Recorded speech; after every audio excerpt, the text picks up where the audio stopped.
Have you ever wondered how people think of stories? I wonder about it all the time. And people can create stories in so many different ways. You can find inspiration everywhere. Outside, inside, from pictures to create a story. Whoa. And Ryan is going to show you how he does it. Have fun! I know there are a lot of great storytellers. That's all of you watching this video. But sometimes deciding how to start your story, how to end your story, and where the detail comes from your story can be difficult.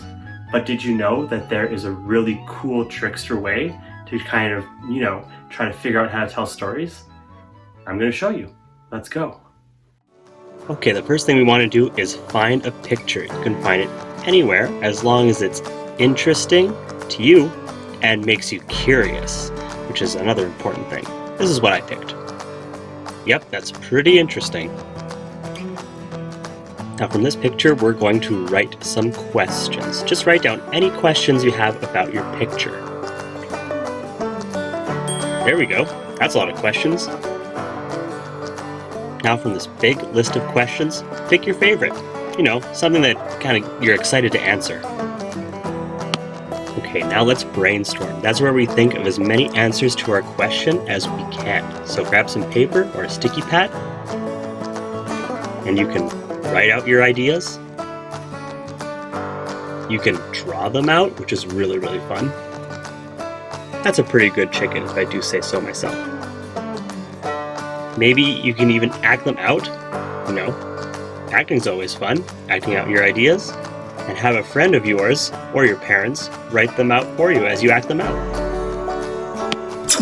Whoa, what's happening? Whoa, your ideas, they're coming together, and they're making a story shelf. Look at that, what a neat place for all your ideas to sit.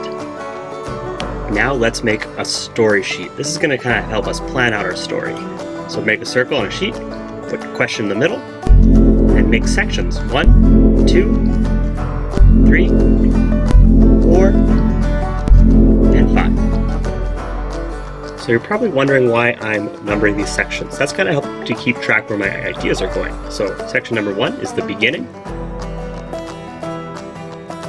Section 3 is the middle.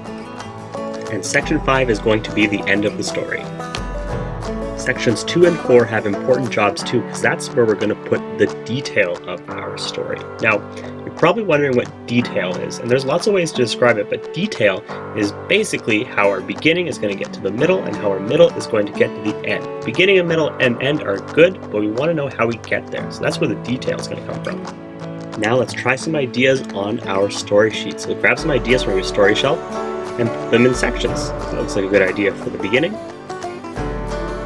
Let's try this boat for a detail. There's the middle here. Look, there's a good detail to help lead to the end. Look at that. Looks pretty good, but I think I want to try and add some more ideas. So what I'm going to do is take some ideas that are left on my story shelf and put them in sections that have other ideas. That could be fun.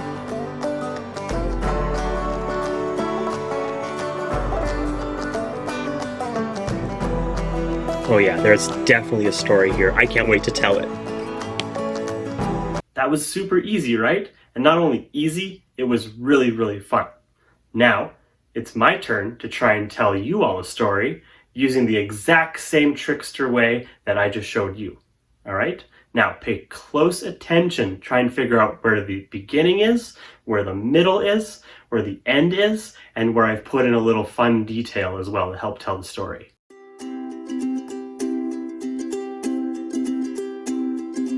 Once upon a time, there was an island filled with giant chickens. Nobody knew how they got there. Nobody knew how they got so big. But you know what? Everybody was really curious. There were tourist boats that would go to the island every single day, bring boatfuls of people that just wanted to get a glimpse of these giant chickens. But one day, a ship went a little too close to the shore and accidentally hit a rock, and the ship could no longer sail.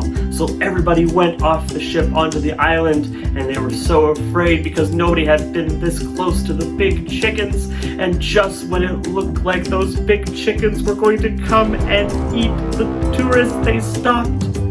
And the tourists looked up, and they could see that the chickens weren't going to hurt them. The chickens were just as curious to see these tiny humans as the humans were to see these big chickens. The chickens knelt down and let the people climb on their backs. The people were amazed. They had no idea the chickens were so friendly. They ran races. They showed them tours of the island and the interior where there were other big animals that they hadn't seen before. There was still one problem. The humans couldn't get back to where they came from. So the chickens went down to the beach, and they went down onto the small shallow shore, and they sunk down and let the people climb on their backs. And then the chickens started to float, and the people figured out these were floating chickens. They didn't need boats anymore. The chickens decided to ferry the people back and forth from the island, giving tours and showing them around. Everything worked out. The end. Well, I guess I gave away the ending there. But where did you see the beginning? Did you see the middle? Did you see the detail? All of that came from that way of kind of making your own story. Hope you had fun. Give it a try.